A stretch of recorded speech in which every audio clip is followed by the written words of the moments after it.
Welcome to our channel. నేను యజ్ఞమూర్తి. మనం చూసాం రామ్ గోపాల్ వర్మ కన్ఫెషన్, ఆయన ఒప్పుకోలు, సత్య సాక్షిగా ఒట్టు వేసి మరి ఆయన ఒక విషయాన్ని ఒప్పుకున్నాడు, తను తప్పులు చేశానని చెప్పి. ఈ మధ్యకాలంలో అంటే సత్య తర్వాత తాను తీసిన సినిమాలు నిజానికి 90% పనికిరానివని కూడా ఆయన తేల్చేశాడు. ఆయనే పరోక్షంగా. ఇన్నాళ్ళకి ఎందుకు ఆయనకి అలాంటి ఒక కనువిప్పో లేకపోతే ఒక జ్ఞానోదయం కలిగింది? నిజంగా అది కనువిప్పేనంటారా? ఇక నుంచి ఏ సినిమా తీయబోయినా సత్యాన్ని ఒకసారి చూసుకొని సినిమా తీస్తాను, ఇంకా గర్వపడే సినిమాలే తీస్తాను నేను. సత్య అనే సినిమా 27 ఏళ్ళ తర్వాత చూస్తే నాకే ఏడుపు వచ్చింది. అందులో ఉన్న కంటెంట్ కాదు, ఇలాంటి జానర్ సినిమా నేను తీశానా అని చెప్పేసి ఒక గర్వంతో నాకు కన్నీళ్ళు వచ్చాయని చెప్పేసి చెప్పుకున్నాడు. దానికి కొనసాగింపుగా సిండికేట్ అనే ఒక బిగ్గెస్ట్ ఫిలింని తీయబోతున్నానని కూడా ఆయన ప్రకటించాడు. మరి అసలు నిజంగా రామ్ గోపాల్ వర్మని నమ్మొచ్చా? ఈ మధ్యకాలంలో ఆయన ఎన్ని స్టేట్మెంట్లు ఇచ్చినా నమ్మని స్థితికి జనం వెళ్ళిపోయారు. మరి ఈ స్టేట్మెంట్నైనా సరే, ఈ కన్ఫెషన్ అయినా సరే నమ్మొచ్చా మనం? ఈ విషయం మనతో మాట్లాడటానికి ఆయనతోటి అనుబంధం ఉన్నటువంటి, బాగా పరిచయం ఉన్నటువంటి వ్యక్తి ఇప్పుడు మన ముందున్నారు. సీనియర్ జర్నలిస్ట్, అలాగే విశ్లేషకులు భరద్వాజ్ గారు. సార్ నమస్కారం. నమస్తే. ఆర్జీవి. సో ఇప్పుడు ఒక రకంగా చెప్పాలంటే ఆయన ఒప్పుకోలు ఏదైతే ఉందో అది నిజమేనా, లేకపోతే తనకు అలవాటైన ధోరణిలో చెప్పినటువంటి ఒక విషయమా అనేది ఇప్పటికీ కూడా చాలామందికి ఒక క్వశ్చన్ మార్క్ ఉంది. సో మీరేమంటారు? ఆయనతో మీకు నేరుగా అనుబంధం కూడా ఉంది ఆయనతోటి. వర్మ గారు కొంచెం కన్ఫెసివ్ టోన్లోనే మాట్లాడుతున్నాడు ఈ మధ్యకాలంలో. ఓకే, అంటే మార్పు అనేది కనిపిస్తుంది అంటారా?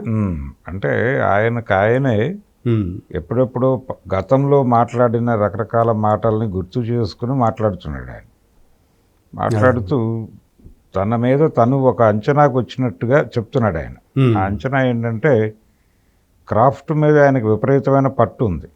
సినిమా క్రాఫ్ట్ మీద ఆయనకు విపరీతమైన పట్టు ఉంది. అది అందరూ అంగీకరించినటువంటి విషయం. ఆయన ఆ కాన్ఫిడెన్స్తో నేను కొంత గేమ్ ఆడే ప్రయత్నం చేశాను, అది కరెక్ట్ కాదు అనేది ఇప్పుడు అనుకుంటున్నాను. కాబట్టి స్థిరంగా నిలబడి ఒక సినిమా చేయాల్సినటువంటి అవసరం ఉంది. అంటే తను చరిత్రలో కలిసిపోతాడు లేకపోతే. అదే, అవును. అందుకని తన్ని తాను తిరిగి నిలబెట్టుకోవడం కోసం ఒక ప్రయత్నం చేస్తున్నాడు. అంటే ఆయన పూర్తిగా మర్చిపోయే పరిస్థితికి వచ్చేసారు. అంటే అందులోనే ఆ కన్ఫెషన్లోనే 2 సినిమాల పేరు ప్రస్తావించారు ఆయన, రంగీలా ఒకటి, సత్య. ఈ 2 సినిమాల తర్వాత తనలో ఒక రకంగా చెప్పాలంటే నేను ఇక ఏమైనా చేయగలను, ఆడుకోగలను సినిమాని ఆడుకోగలను అనే కాన్ఫిడెన్స్తో చేసింది అని అంటున్నాడు. కానీ ఆయన నిజానికి సినిమా అనేది ఆడుకోవటమే చేయాలి. ఆయన రంగీలా చేసేటప్పుడు ఏం మూడ్తో చేశాడు, శివ చేసేటప్పుడు కూడా అదే మూడ్తో ఉన్నాడు ఆయన. శివ సినిమా కూడా ఆయన ముందనుకున్న కథ వేరు, ఎర్లగడ్డ సురేంద్ర గారికి ఆయన చెప్పిన కథ వేరు, ఆ తర్వాత నాగార్జునకి చెప్పిన కథ వేరు. ఓకే, ఆ తేడాలు ఉన్నాయి. అదే అంటే ఆయన యాక్చువల్గా మొదట తీయాలనుకున్న సినిమా రాత్రి. నాగార్జున వచ్చిన తర్వాత, నాగార్జున అనుకున్న తర్వాత సీన్ మారింది. మారి అప్పటికప్పుడు కథ డిజైన్ చేసి చెప్పాడు ఆయన. అది చెప్పడంలోనే అతనికి ఒక కాన్ఫిడెన్స్ ఉంది. అప్పటికి సినిమాలో అంటే సినిమా క్రాఫ్ట్లో ఉన్న వాళ్ళ జ్ఞానాలకు ఉన్నటువంటి పరిమితులు తనకు అర్థమైనాయి. సినిమా ఇండస్ట్రీతో తను చేసినటువంటి ప్రయాణం చిన్నదే అయినప్పటికీ వీళ్ళతో మింగిల్ అవుతున్న టైం, ఆయన కలెక్టర్ గారు అబ్బాయికి పనిచేశాడు, అలాగే వీళ్ళ బ్యానర్లో వస్తున్న సినిమాలు అన్నిటికీ ఆడు కూర్చునేవాడు. రావు గారి ఇల్లు ఈ సినిమాలకి, అంటే వాళ్ళ నాన్నగారు కూడా అక్కడే ఉండేవాడు కాబట్టి అక్కడే ఉండేవారు. అయితే దానికంటే కూడా ఇతను ఇన్వాల్వ్ అవటం మొదలైంది రావు గారి ఇల్లు, కలెక్టర్ గారి అబ్బాయి ఆ టైంలో. ఓకే, ఈ ప్రయాణంలో ఆయనకు అర్థమైంది. అక్కడ చాలా ఎంటర్టైన్ అయ్యాడు అతను. అంటే ఆ కళ్ళద్దాలు పెట్టుకుని ఒక కుర్రోడు తిరుగుతూ ఉంటాడు ఇక్కడ, ఏమిటి అని అడిగితే అక్కడ ఉన్నటువంటి అసిస్టెంట్ డైరెక్టర్లని, అంటే శివనాగేశ్వరరావు గారు చెప్పిన మాటే ఇది. అదే. అంటే అతను ఏదో ఇంగ్లీష్లో ఆలోచించి ఇంగ్లీష్లో మాట్లాడుతూ ఉంటాడు, మనకు సంబంధం లేని వ్యవహారం అన్న టోన్లో మాట్లాడుకునేవారు అటు. ఆయన యార్లగడ్డ సురేందర్ గారికి కనెక్ట్ అయ్యాడు, దాంతో ఈయన్ని భరించారు వాళ్ళు. అంటే ఆయనతో లింకులో ఉన్నాడు కాబట్టి మనం భరించి తీరాలి అని అనుకుని భరించారు. ఓకే. తప్ప వీళ్ళెవరికీ కూడా అతని మీద కాన్ఫిడెన్స్ లేదు. అతను వీళ్ళందరినీ గమనిస్తూ ఇక్కడ ఉన్నటువంటి అంటే ఇక్కడ వాక్యూమ్ ఏముంది అనేది అతనికి అర్థమైంది. ఆ రోజునే గేమ్ మొదలుపెట్టాడు ఆయన వాస్తవానికి. ఇప్పుడేదో నేను ఆడుకోవడం కరెక్ట్ కాదు అనుకుంటున్నాను అని మాట్లాడుతున్నాడు, కానీ అసలు ఆట మొదలుపెట్టింది ఆయనే. అయితే రామ్ గోపాల్ వర్మలో గొప్పతనం ఏంటంటే అప్పటికి అంటే 90 దశకంలో మొదలయ్యాడు ఆయన. ఆయన మొదలైనప్పుడే ఎకనమిక్ రిఫార్మ్స్ కూడా మొదలైనాయి. ఆ టైంలో అంతకుముందు మనకి ఆర్ట్ సినిమా అని ఒకటి ఉండేది, ఓ జానర్. అవును. వాస్తవికవాద చిత్రము అనే పద్ధతులు తీసేవాళ్ళు. అవును. కమర్షియల్ సినిమా అనేది మాట్లాడేవాళ్ళు కదా. కమర్షియల్ సినిమా అనేది ప్రజల్ని కళల్లో ముంచెత్తే సినిమా. అంటే డ్రీమ్ సెల్లర్స్ అనేవాళ్ళు ఆ డైరెక్టర్లు. వీళ్ళేమో జీవితాలను చూపించే డైరెక్టర్లు అని చెప్పి వీళ్ళని అనేవాళ్ళు. అంటే తెలుగులో దేవదాస్ కనకాల చలిచేమల్ లాంటి సినిమా తీశాడు, బిఎస్ నారాయణ గారు ఊరుమ్మడి బతుకులు తీశాడు, ఆ తరహా సినిమాలు. ఓకే. వాటికి భిన్నంగా రామారావు గారి సినిమాలు, కృష్ణ గారి సినిమాలు, రైళ్ల మేయించి దూకటాలు, ఈ గోలంతా ఉండేది. కమర్షియల్ పాటలు, డ్యాన్సులు, వర్షాలు, ఈ గోల ఉండేది. అయితే రామ్ గోపాల్ వర్మ గొప్పతనం ఏంటంటే ఈ వాస్తవికవాద చిత్రాలని కమర్షియల్ ఫార్ములాతో మిక్స్ చేసి ఒక కొత్త బ్లెండ్ తయారు చేసినటువంటి ఘనత అతుంది. ఓకే. శివలో మనకి వాస్తవికవాదంతోనే నడుస్తుంది సినిమా. అవును. నేల మీదే ఉంటుంది సినిమా, గాల్లోకి వెళ్ళదు. కానీ నడిపిన పద్ధతి కమర్షియల్ పద్ధతి. పాటలు ఉంటాయి. అవును. డాన్స్, రొమాన్స్ ఉంటుంది, ఇదంతా ఉంటుంది. కానీ ఎక్కడా కూడా నేల విడిచి సాంబు చేస్తున్నాడు డైరెక్టర్ అని అనిపించదు. అదే. అవును. ఇలా ఒక కొత్త బ్లెండ్ అంతకుముందు లేదు తెలుగు సినిమాల్లో. బాపు గారు వీళ్ళు చేసినప్పటికీ కూడా వాళ్ళు చేసిన పని అదే, కానీ వాళ్ళకంటే కూడా కొంచెం ప్రభావవంతంగా చేశాడు. ఆ జనరేషన్ని పట్టుకునే పరిస్థితికి వచ్చాడు ఆయన. అదే. అంటే ప్రతి సందర్భంలోనూ ఇప్పుడు చిరంజీవి హీరోగా ఎమర్జ్ అవ్వటం అనేది ఒక హిస్టారికల్ ఒక ఈవెంట్. అది చిరంజీవి ఒక హీరోగా ఎమర్జ్ అయిన టైంలో మనకి వీడియో క్యాసెట్లు విస్తృతంగా అందుబాటులోకి వచ్చిన టైం అది.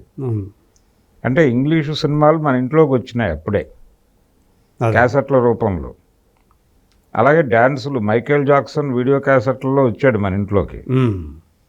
ఆ చూస్తున్నటువంటి జనరేషన్కి కనెక్ట్ అయ్యేటువంటి తెలుగు హీరో చిరంజీవి అలా ఎమర్జ్ అయ్యాడు అతను. రైట్. ఆ టైంకి ఎవరు కావాలో వాళ్ళు ఎమర్జ్ అవుతారు.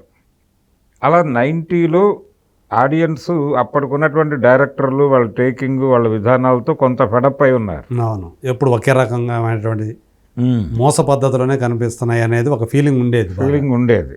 దాన్ని ఎప్పుడైతే శివ సినిమాకి అన్డివైడెడ్ టాక్. అవును. టాక్ అసలు డివైడ్ కాకుండా నడిచింది. అవును. అందుకని అంత స్పెల్ బౌండ్ అయిపోయారు అంతా కూడా. స్పెల్ బౌండ్ అయ్యారు. ముందల ఆ సౌండ్ సిస్టమ్, ఉపయోగించినటువంటి సౌండ్ సిస్టమ్, అంటే ప్రతిదీ టెక్నికల్గా తెలుగు సినిమా అప్పటి వరకు ఒక రకంగా పట్టించుకునే ఏరియాలన్నీ పట్టించుకుని ఆ సినిమాని డిజైన్ చేశాడు అతను. ఆ డిజైనింగ్ వలన జనాలకి కొత్త ఫీలింగ్ కలిగింది. అలా కనెక్ట్ అయ్యారు ఆ సినిమాతో. అక్కడి నుంచి ఆయన చేసినటువంటి అక్కడ వచ్చినటువంటి అప్లాజ్ ఏదైతే ఉందో దాని నుంచి మన గేమ్ సక్సెస్ అనుకున్నాడు ఆయన. ఒక రకంగా గేమ్ చేంజర్ ఆయన. ఈ గేమ్ చేంజర్ అనే ఇన్ఫ్లుయెన్స్లో నుంచి ఆడియన్స్ మూడ్ని క్యాప్చర్ చేయడంలో ఆయన కొంత తడబాటుకు గురై తన తర్వాత సినిమాని సరదాగా తీశాడు, క్షణక్షణం. ఆ జానర్ని యాక్సెప్ట్ చేయటానికి టైం పట్టింది. ఇప్పుడు ఆ సినిమా గురించి రకరకాలుగా మాట్లాడతారు. నిజానికి శివ సినిమా కంటే కూడా ఎక్కువ జనం మాట్లాడుకునేది ఈ సినిమాలో సీన్లే. అవును. కథ లేకుండా ఒక స్క్రీన్ ప్లే తోటే నడిపాడు. ఆ కథనమే ఆ సినిమాకి హైలైట్. ఆ సినిమాలో ప్రతి సన్నివేశం గురించి మాట్లాడుకుంటారు.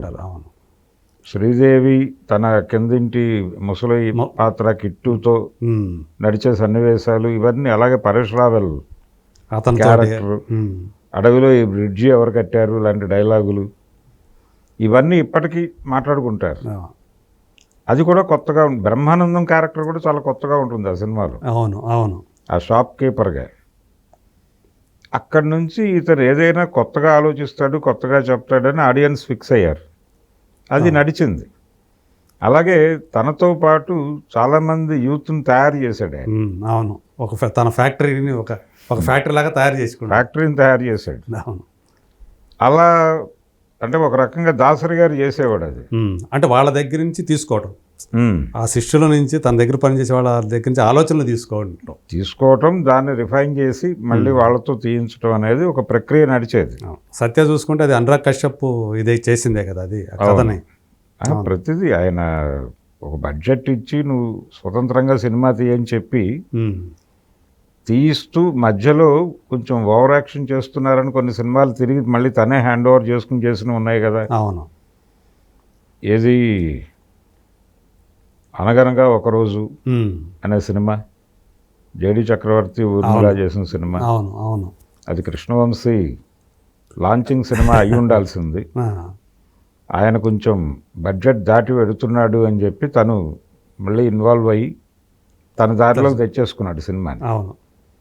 ఇలా అంటే అప్పటికి ఆయన ఒక శబదం చేసి వెళ్ళిపోయి ఉన్నాడు, ఇక్కడ నేను తెలుగులో సినిమాలు చేయను అని చెప్పి. అది మళ్ళీ కంబ్యాక్ ఫిల్మ్ లాగా మళ్ళీ అయింది, అది ఆయనకి మళ్ళీ కంబ్యాక్ అయింది. ఆ సినిమా మంచి విజయం సాధించింది. అవును. ఇలా నడుస్తున్నటువంటి టైంలో ఆయన ఐస్ క్రీమ్ అని ఒక సినిమా చేశాడు. ఈ ఐస్ క్రీమ్ సినిమా చేస్తుండగా ఏమిటి సినిమా అన్నారు జనాలు. దీని కంటిన్యూషన్లో ఆయన దాదాపు ఒక సెమీ బ్లూ ఫిల్మ్ తీశాడు. తీసి అంటే ఒక పోర్న్ స్టార్ తాలూకా జీవితాన్ని చెప్పే ప్రయత్నం చేస్తున్నాను అని. అవును. ఆల్మోస్ట్ అంటే ఒక సాఫ్ట్ పోర్న్ అన్నట్టుగానే చేశాడు. అవును. చేసిన తర్వాత దాని మీద విమర్శలు వచ్చినప్పుడు ఆయన ఒక మాట అన్నాడు, నేను ఒక డైరెక్టర్ని, అన్ని జానర్స్లోనూ సినిమాలు తీస్తాను, అంతే తప్ప ఒక సబ్జెక్టుకి ఒక పద్ధతికి కట్టుబడి నేను ఉండను అని చెప్పాడు. ఉండకూడదు అని కూడా చెప్పాడు. అదే దాన్ని సిద్ధాంతీకరించి, ఏ విషయాన్నైనా సిద్ధాంతీకరించి చెప్పడం అనేది వర్మ స్టైల్. ఈ సిద్ధాంతం రేపు ఉండవచ్చు ఉండకపోవచ్చు, కానీ అది చెప్పినప్పుడు మాత్రం చాలా కాన్ఫిడెంట్గా చెప్తాడు. అవును. అంటే ఫుల్ స్టాప్ పెడతాడు తప్ప, అది స్టేట్మెంట్ ఇస్తాడు తప్ప ఇలా అనిపిస్తోంది నాకు అని అన్నాడు. అదే అలా డైరెక్టర్ అనేవాడు ఏ జానర్లో అయినా సినిమా తీయాలి, ఇది చాలా కాన్ఫిడెంట్గా చాలా రోజులు మాట్లాడాడు ఆయన. ఆయన పొలిటికల్ సినిమాలు తీస్తున్నప్పుడు, బయోపిక్లు చేస్తున్న రోజుల్లో కూడా ఇదే మాట్లాడాడు. ఇలా నడుస్తున్నటువంటి టైంలో అనుకోకుండా నిజానికి ఎన్టీఆర్ బయోపిక్ తను డైరెక్ట్ చేయాల్సి ఉంది. తనని అప్రోచ్ అయ్యి తను చెప్పినటువంటి పద్ధతి నచ్చక తను వదిలిపెట్టేశారు వీళ్ళు. అప్పటికే జై ఎన్టీఆర్ అనేటువంటి ఒక సాంగ్ని బయటకు వదిలేడు అతను. ఇలా మొదలై తర్వాత తేజ దగ్గరికి వెళ్ళి, తేజ దగ్గర నుంచి కృష్ణ దగ్గరికి చేరింది ఆ ప్రాజెక్ట్. ఆ తర్వాత ఈయన ఏదైతే దానిలో మాట్లాడాలి అని చెప్పి ఆ ప్రాజెక్ట్ నుంచి తప్పుకోవాల్సిన పరిస్థితి వచ్చిందో అదే కంటెంట్తో ఆయన ఇంకో సినిమా తీశాడు, లక్ష్మీ ఎన్టీఆర్ అని. అయితే వర్మ ఆలోచన ధోరణిలో ఒక గందరగోళం ఉంటుంది, కానీ టేకింగ్ పరంగా ఆయన నడిపించుకుంటూ వెళ్ళిపోతాడు. అంటే శివ సినిమాలో కాన్సెప్చువల్గా చూస్తే ఆయన తీసిన సినిమాలు అన్ని రకరకాల జానర్లు చేశానని చెప్తాడు, కానీ ఆయన బ్రాటప్లో ఆయన్ని ప్రభావితం చేసినటువంటి అనేక సంఘటనలు ఆయన సినిమాల్లో ఉంటాయి. ఓకే. శివ సినిమా అది విజయవాడ కథే, సిద్ధార్థ కాలేజీ, విజయవాడ దేవినేని వర్సెస్ వంగవీటి గొడవ. అంటే వంగవీటి క్యారెక్టర్ని భవానీ క్యారెక్టర్తో కలిపి శివాని దేవినేని క్యారెక్టర్తో ఎస్టాబ్లిష్ చేసి అలా నడిపాడు ఆయన. ఆ స్టాండే అయింది. ఆయన ఒక రకంగా anti Ranga, okay, anti Vangaveeti, okay, కానీ వంగవీటి అని టైటిల్ పెట్టి సినిమా తీశాడు.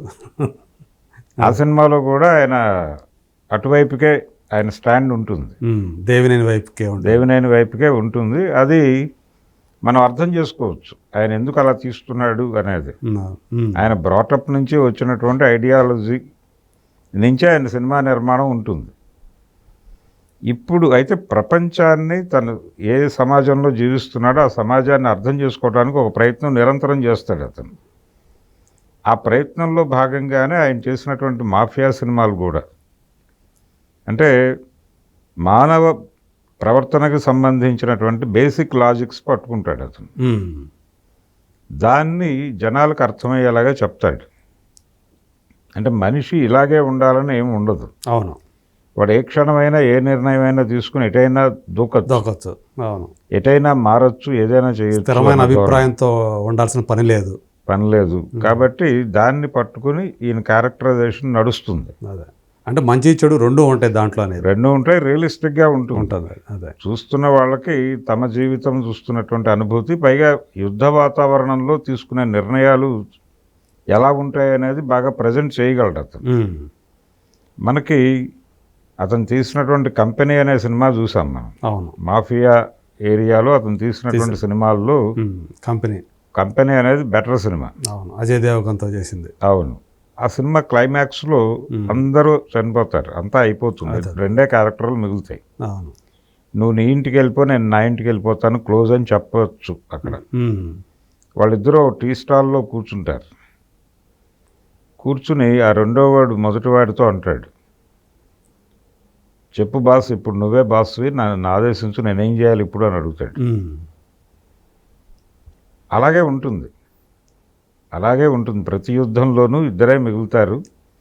ఆ మిగిలిన వాళ్ళు ఒకడిని ఒకడు బాస్గా అంగీకరించి వాడి ఆదేశం మేరకు వీడు పని మొదలుపెట్టి మళ్ళీ ఇంకో యుద్ధానికి సన్నద్ధం చేస్తారు. అంటే భారతంలో కూడా కనిపిస్తుంది ఆ రిఫరెన్స్. దుర్యోధనుడు అంతా అయిపోయింది అని వెళ్ళిపోడు, అక్కడ కూర్చుంటాడు మడుగులో. కూర్చుని వీళ్ళు పిలిచినప్పుడు పైకి వచ్చి వీళ్ళతో వ్యవహారం చేసిన తర్వాతే ముగుస్తుంది అది. అవును, ఇలా ప్రతిదీ కూడా ఎపిక్ లెవెల్లో ఆలోచించగలడు అతను. అయితే తరచూ మర్చిపోతూ ఉంటాడు, ఎవరు రామాయణం రాసింది ఎవరు అంటూ ఉంటాడు. కానీ అతను వీటన్నిటినీ క్షుణ్ణంగా అబ్జర్వ్ చేసి సినిమాలు తీసే వ్యక్తే. ఆయన బయటకి చాలా రేషనలిస్టిక్గా ఇలా కనిపిస్తాడు, కానీ ఆయనలో సెంటిమెంట్లు ఉన్నాయి, అన్నీ ఉన్నాయి. అసలు సెంటిమెంట్లే లేవు అన్నట్టుగా ఉంటాడు అసలు. లేదు లేదు బయటికి అవన్నీ ఉన్నాయి. ఆయన సెన్సిబుల్ పర్సన్. ఆయన సీతారామ శాస్త్రి గారి కవిత్వం గురించి మాట్లాడాడు ఒక రోజున ఒక యూట్యూబ్ ఛానల్లోనే. ఎంతగా కనెక్ట్ అయ్యాడంటే ఆయనకి అంతగా కనెక్ట్ అయ్యి మాట్లాడాడు. అది అలాగే విశ్వనాథ్ గారి గురించి ఫుల్ కాంట్రాస్ట్ ఈయన పద్ధతికి. విశ్వనాథ్ గారి గురించి తను మాట్లాడిన పద్ధతి వింటే రామ్ గోపాల్ వర్మేనా అనిపించేలాగా ఉంటుంది. అది ఏమైందో చూసాం మనం. అది మరీ ఘోరంగా ₹1 కూడా సాధించలేక, వసూళ్లు సాధించలేక డిజాస్టర్ అయిపోయింది. అంటే చాలామంది తెలియదు అసలు. నాగార్జున ఆఫీసర్ అనే ఒక సినిమా అనే టైటిల్తో, ఆఫీసర్ అనే టైటిల్ ఒక సినిమా చేశాడనే విషయం ఈవెన్ నాకు తెలిసి ఆయన అభిమానులు కూడా చాలామందికి మర్చిపోయి ఉంటారు వాళ్ళు. అవును, అయితే తను చేయగలిగితే, అంటే తన స్పాన్ చాలా పెద్దది. తను సర్కార్ లాంటి సినిమాలు హ్యాండిల్ చేసినటువంటి చరిత్ర ఉంది అతను. అవును, బాల్ ఠాకరే లైఫ్ని తీసుకుని దానిలో ఉన్న బ్లాక్ అండ్ వైట్ మొత్తం అంతా కూడా ఏదో మేరకు చెప్పే ప్రయత్నం చేశాడు. అదే గాడ్ ఫాదర్ స్ఫూర్తితోనే కనపడుతుంది అది. గాడ్ ఫాదర్ ఇన్ఫ్లుయెన్స్ ఉంది ఆయన మీద. ఆయన తీసే ప్రతి మాఫియా సినిమా మీద అది ఆ ఇంపాక్ట్ ఉంటుంది. కంపెనీలో కూడా బాగా కనిపిస్తుంది మనకి. కంపెనీలో కూడా కనిపిస్తుంది. అవును, దాంతోపాటు సినిమాని ఎపిక్ లెవెల్కి తీసుకెళ్లే మెటీరియల్ కూడా ఉంది అతని దగ్గర. అవును, అయితే దీన్ని ప్రాపర్గా ఎగ్జిక్యూట్ చేయటం దగ్గర కొంచెం అలా తాడు వదిలిపెట్టేస్తాడు ఆయన. ఆ తాడు వదిలిపెట్టేయటం వల్లనే ఆఫీసర్ అలా అయిపోయింది. అలాగే షోలే సినిమాని ఆగ్ అనే పేరుతో, అవును, రామ్ గోపాల్ వర్మకి ఆగ్ అని పెట్టి తీసి, యాక్చువల్గా వాళ్ళు పెట్టింది ఫస్ట్ షోలేనే పెట్టాడు కదా. షోలే దాంతో రమేష్ ఇప్పి గొడవ చేసి కోర్టుకి వెళ్ళి ఆయన తర్వాత ఆగ్ అన్నాడు. ఆగ్ ఈ ఆగ్ అన్న తర్వాత పైగా అమితాబ్ బచ్చన్ లాంటి ఆర్టిస్ట్ని పెట్టుకుని ఆయన సినిమాని గబ్బర్ సింగ్ చేసి ఆయనతో గబ్బర్ సింగ్ క్యారెక్టర్ చేయించి ఆ సినిమాని ఆడియన్స్ సహనాన్ని పరీక్షించినటువంటి పరిస్థితి. అవును. అప్పటి నుంచే ఆయన చాలా వరకు చెప్పాలంటే ఆయన డౌన్ఫాల్ అప్పటి నుంచే మొదలైంది అని చాలామంది సూత్రీకరిస్తారు కానీ మధ్యలో కొన్ని చేశాడు. కిల్లింగ్ వీరప్పన్ అనే ఒక మంచి అటెంప్టే చేశాడు ఆయన వీరప్పన్ మీద. అంటే ఆడియన్స్ని హుక్ చేసి థియేటర్లో కూర్చోబెట్టగలడు, ఎంగేజ్ చేయగలడు, ఆయన అదే ఆలోచింపజేయగలడు. ప్రధానంగా ఆలోచింపజేయగలగటం అనేది రామ్ గోపాల్ వర్మ సినిమాల్లో జనరల్గా కనిపించే సూత్రం. అవును. అది కనిపించినప్పుడల్లా జనాలు చిరాకు పడతారు. ఆయన చేసినటువంటి అంటే ఎందుకు ఇలా అయిపోతున్నాడు అని అనుకోవడానికి కారణం అదే. అవును. మనం ఆలోచించుకునే ఇలాంటి సినిమాలు తీసేవాడు కదా, ఇతనేమిటి ఇలాంటి సినిమాలు తీస్తున్నాడు అని అనుకున్నారు అందరూ. అయితే ఇప్పుడు మళ్ళీ ఒక్కసారి తన్ని తాను రీఆర్గనైజ్ చేసుకుని ఒక సినిమా తీస్తున్నట్టుగా ప్రకటించాడు ఆయన. సిండికేట్ అనే పేరుతో చేస్తున్నాను, బిగ్ ఫిల్మ్ చేస్తానని చెప్పి. దీనిలో సమకాలీన సమాజము, పర్టికులర్గా ఆర్థిక సరళీకరణ తర్వాత మారిన నేర స్వభావం గురించి తాను మాట్లాడదలుచుకుంటున్నట్టుగా చెప్పాడు ఆయన. ఈవెన్ 70s తర్వాత నుంచి ఎలా వచ్చింది అనేది కూడా ఆయన చెప్పుకుంటూ వచ్చాడు కదా. అదా అవన్నీ ఉండేవి అన్నాడు. అంటే ఇలా ఉండేది, నేర స్వభావం ఇలా ఉండేది, కానీ ఇప్పుడు ఎలా మారింది, ఈ సమాజంలో నేరం ఎలా మారింది అనేది చెప్తాడు ఆయన. క్రైమ్ ఉంటుంది, క్రైమ్ చంపేశామని ప్రతి సందర్భంలోనూ అనుకుంటారు, కానీ క్రైమ్ ఉంటుంది. క్రిమినల్ చచ్చిపోవచ్చు కానీ క్రైమ్ అనేది ఉంటుంది అని కూడా చెప్పాడు దానిలో, ఆ ప్రకటనలో. అవును. చెబుతూ దాని రూపం ఎలా మారింది, ఎన్ని విధాలుగా ఎక్స్పాండ్ అయింది అనేది చెప్తాడు ఇప్పుడు.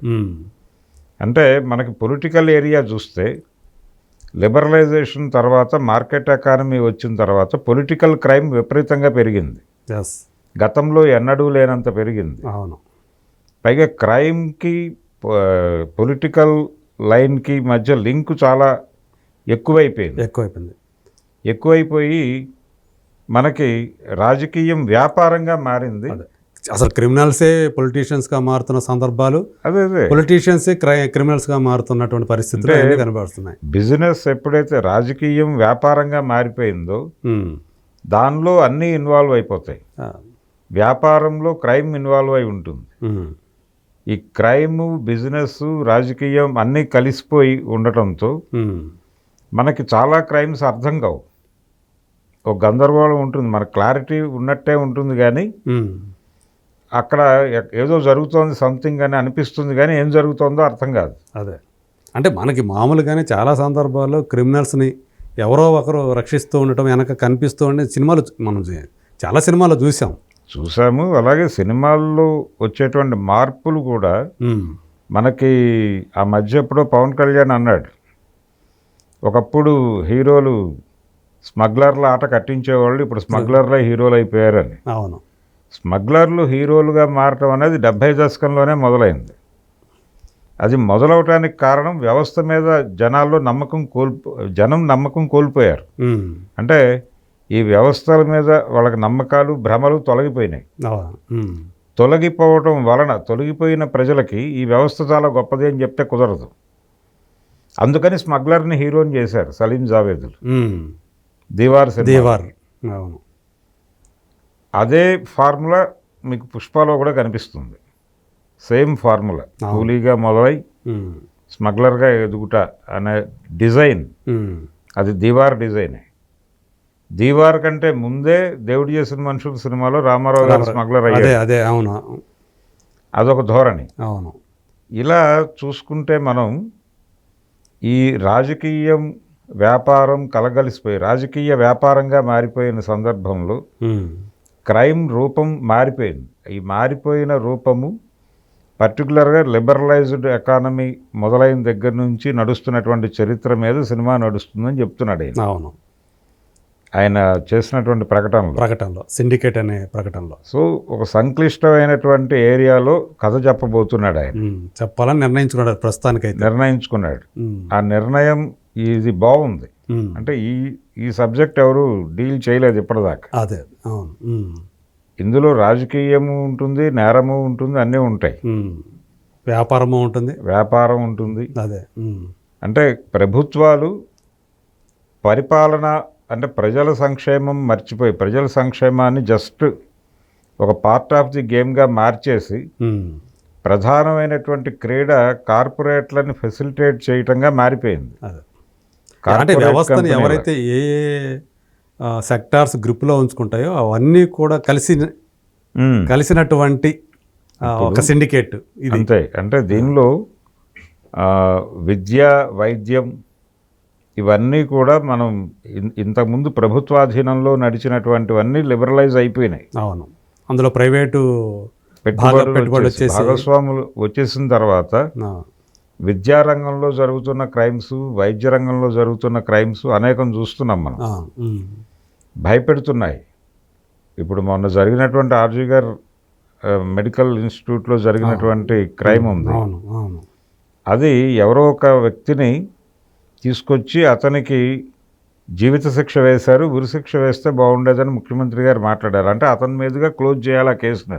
అదే, కానీ ఇంకా అదే ఒక వ్యక్తిని చేశారు అక్కడ అని, అంతే. కొంతమంది బలిపశువు చేశారని కూడా అంటున్నారు. దాన్ని బలిపశువుని చేయటమే. ఎందుకంటే యాక్చువల్గా ఆ హాస్పిటల్లో జరుగుతున్నటువంటి లేదా మెడికల్ కాలేజీలో జరుగుతున్నటువంటి రకరకాల అక్రమాలకు సంబంధించిన సమాచారం ఆవిడ బయటకు మాట్లాడే ప్రయత్నం చేస్తోంది.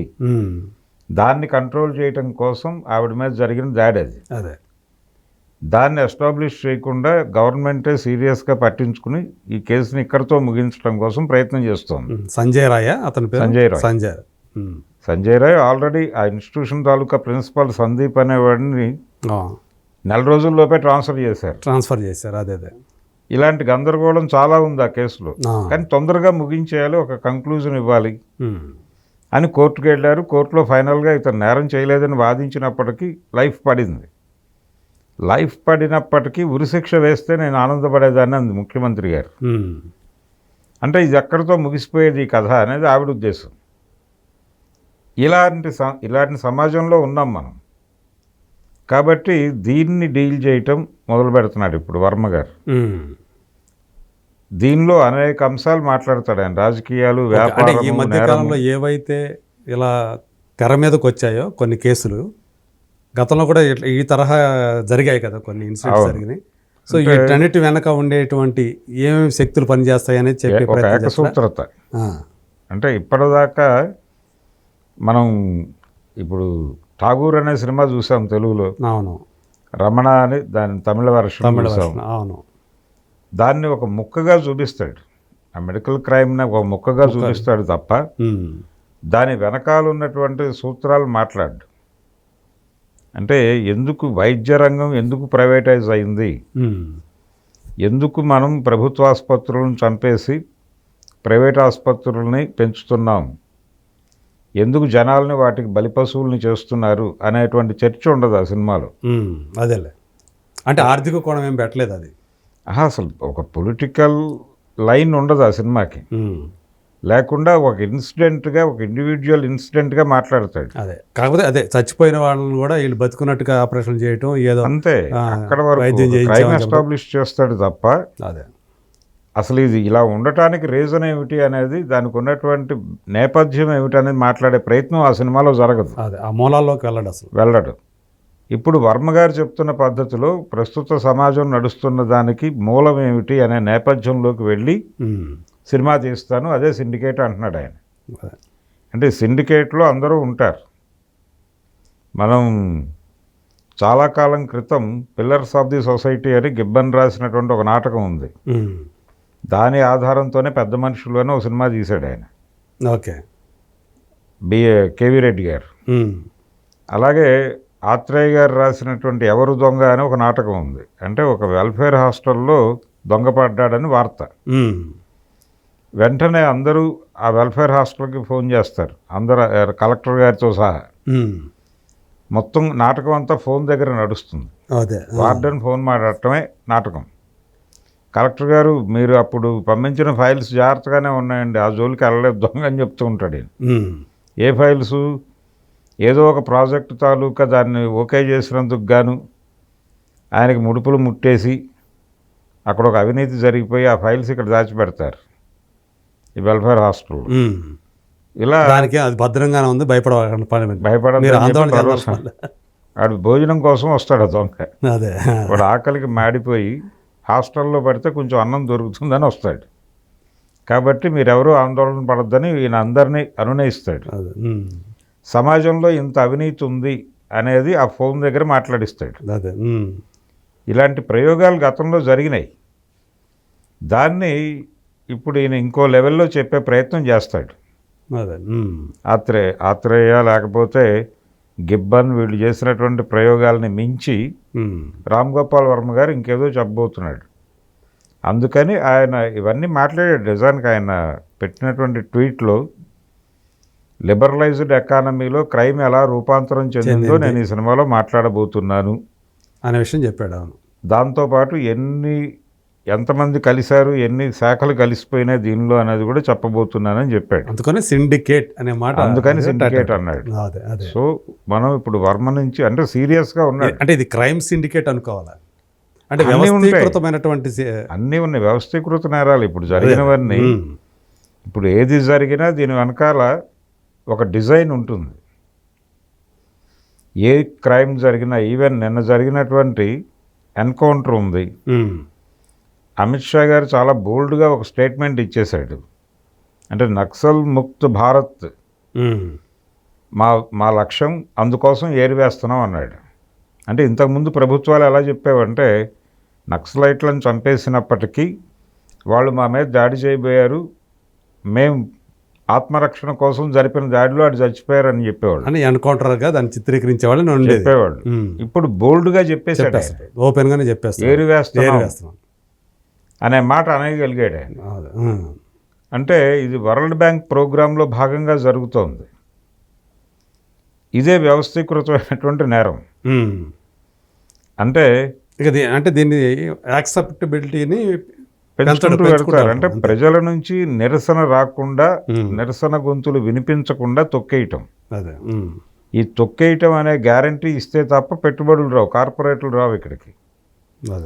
వాళ్ళకి భరోసా కల్పించడం కోసం జరిపినటువంటి హత్యాకాండ అది. ఈ పద్ధతిలోనే ప్రపంచం నడుస్తుంది. ఇది వరల్డ్ బ్యాంక్ పరిపాలన తప్ప ఇక్కడేదో మనం కాంగ్రెస్ పార్టీ లేకపోతే బీజేపీ అని మాట్లాడుకుంటున్నాం, కానీ ఎవరు అధికారంలో ఉన్నా ఇదే జరుగుతుంది. మన్మోహన్ సింగ్ మాట్లాడిన దానికి ఇప్పుడు అమిత్ షా మాట్లాడుతున్న దానికి తేడాలో వాళ్ళ వాయిస్లో తేడా ఉంది తప్ప కంటెంట్లో తేడా లేదు. అదే అవును. కాబట్టి 90 తర్వాత భారతదేశంలో రాజకీయాల్లో పదవులు అందుకున్నటువంటి వాళ్ళందరి ఆస్తులు 90లకి ముందు పదవులు అనుభవించిన వాళ్ళ ఆస్తులతో కంపేర్ చేస్తే ప్రపంచం ఎంతగా నేరమయమైందో అర్థమవుతుంది.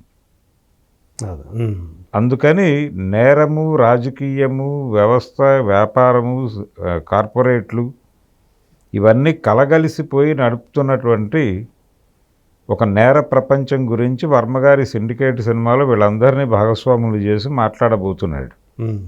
దీనికి ఉన్నటువంటి మూలాల గురించి మాట్లాడతాడు, అంతవరకే.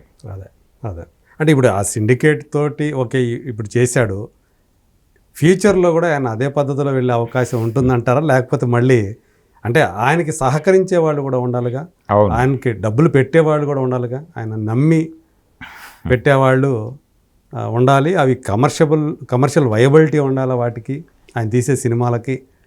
ఈ కోణాలు కూడా ఉంటాయి కదా. ఇది కూడా ఇది వ్యాపారమే కాబట్టి సినిమా అనేది కూడా అల్టిమేట్గా మరి ఆయన ఇప్పుడైతే ఈ వేడిలో సిండికేట్ అనే సినిమాని ప్రకటించాడు. సో ఆ తర్వాత ఎలా ఉంటాడు, నిజంగా ఆయన ఏదైతే ఒక కన్ఫెషన్ ఇచ్చాడో దానికి కట్టుబడి ఉంటాడా లేదా అనేది చాలామందికి ఒక సంశయం. అంటే ఈ సినిమా తీసే వరకు ఆయన విలువలకి కట్టుబడి ఉండొచ్చు. కన్ఫెషన్ స్టేట్మెంట్ ఏదైతే ఇచ్చాడో దానికి కట్టుబడి ఉంటాడు. రెండోది ఆయన సీరియస్గానే ఫీల్ అవుతున్నట్టుగా మనకు అర్థమవుతుంది. అదే ఆ టోన్ అయితే అలా కనిపిస్తుంది, ఆ టోన్ అలాగే ఉంది. డెఫినెట్గా ఒక అంటే తనని తాను రీలాంచ్ చేసుకోవడానికి ప్రయత్నం చేస్తున్నాడు ఆయన. అంటే ఆ కన్ఫెషన్లో చాలామందిని ఆకర్షించిన విషయం తనకు ఏడుపు వచ్చిందని చెప్పడం, దుఃఖం కలిగిందని చెప్పడం. అవును, ఇది చాలామందికి ఆశ్చర్యాన్ని కలిగించింది. అంటే వర్మ గురించి ప్రపంచం ఒకలా అనుకుంటుంది కానీ ఆయనలో తడి ఉంది. ఆయన చాలా అప్పుడప్పుడు బయటపడుతూ ఉంటాడు. అంటే ఇంత బాధపడాల్సిన అంశాలు లేవు అనుకున్నప్పటికీ ఆయన బాధపడతాడు. ఓకే. ఆయన శంకరాభరణం సినిమా గురించి మాట్లాడిన మాటలు వింటే వర్మ ఏమిటో అర్థం అవుతుంది. అదే. పైగా ఈ మధ్యకాలంలో చూస్తుంటే గతంలో ఎప్పుడూ కూడా ఆయన ఒంటరిగానే కనిపించేవాడు మనిషి. కానీ ఇప్పుడు చూస్తామంటే ఆయన సోదరి, వాళ్ళ అమ్మగారు కూడా ఆయనతోటి కనిపిస్తూ తరచుగా కనిపిస్తూ ఉండటం, వాళ్ళు బయటకు వస్తూ ఉండటం ఈ మధ్య మనం చూస్తున్నాం. ఒక మార్పులాగా కనిపిస్తుంది. నిజంగానే ఆయనలో ఇంకొక కోణం కనిపిస్తుంది అనే మాటకి బలం కలుగుతుంది. ఉంది ఉంది ఉంది కొంచెం నాన్ సీరియస్గా పెడుతున్నాను నేను, సీరియస్గా ఉందాం అనే అయితే అనుకుంటున్నాడు ఆయన. అదే. కాబట్టి ఒక సీరియస్ అటెంప్ట్ చేస్తున్నాడు. ఓకే. ఈ అటెంప్ట్ సక్సెస్ మీద ఇప్పుడు అందరూ ఈ ప్రయత్నమే చేస్తున్నారు. నిజానికి ఆయన కూడా, మణిరత్నం కూడా రీలాంచ్ కోసం ప్రయత్నం చేస్తున్నాడు. అవును, అందులో భాగంగా ఏదో పొన్నియిన్ సెల్వన్ ఒక అటెంప్ట్ చేశాడు. అది పూర్తి స్థాయిలో ఫలితాన్ని ఇవ్వలేదు, కానీ పర్వాలేదు. అది అంటే ఆయన డ్రీమ్లో నుంచి వచ్చినటువంటి కాన్సెప్ట్ అది. ఆయన అనుకున్న మార్కెట్ని రీచ్ కాలేకపోయేది. అంటే ఆయన టేకింగ్లో కూడా మనకు కనిపించింది అది అంత బలంగా ఏమీ లేదు. అది ఆ స్క్రీన్ ప్లే కూడా అవును, కన్ఫ్యూజ్ అయ్యారు జనాలు, ఆడియన్స్ని కన్ఫ్యూజ్ చేశారు. అవును అవును. అయితే ఇక్కడ వర్మ దగ్గర అది లేదు. కంపారిటివ్గా వీళ్ళిద్దరిలో పోలిస్తే వర్మ ఒక కమిటెడ్ ఇది ఉంది అతనిలో, క్రాఫ్ట్ మ్యాన్ ఉన్నాడు. రైట్. కాబట్టి డెఫినెట్గా ఈ సిండికేట్ సినిమాతో రీలాంచ్ అవుతాడు వర్మ అని మాత్రం అనుకోవచ్చు ప్రస్తుతానికి. మీరైతే నమ్ముతున్నారు? నేను నమ్ముతున్నా. ఓకే అండి, ఓకే గురుగారు, థ్యాంక్ యూ సో మచ్ అండి. సో చూద్దాం మనం, అంటే సిండికేట్ మరి ఎప్పుడు వస్తుందో ఏంటో చూద్దాం. సో ఆయన చెప్పినంతా కూడా ఆయన ఏదైతే ఒప్పుకోలు ప్రకటన చేశాడో సో దానికి దగ్గరగానే ఆ సినిమా ఉంటే నిజంగా మనం మారాడు అని చెప్పేసి, అంటే గతంలో ఉన్నటువంటి ఒకప్పటి సత్య, అంతకు ముందు ఉన్నటువంటి రామ్ గోపాల్ వర్మ మళ్ళీ మనకు కనిపిస్తాడు అనుకోవచ్చు. సినిమా పట్ల సీరియస్నెస్ ఉంది తనకి అనేది ప్రూవ్ అయిపోతే చాలు. అంతే. రైట్, థ్యాంక్ యూ అండి. Thank you.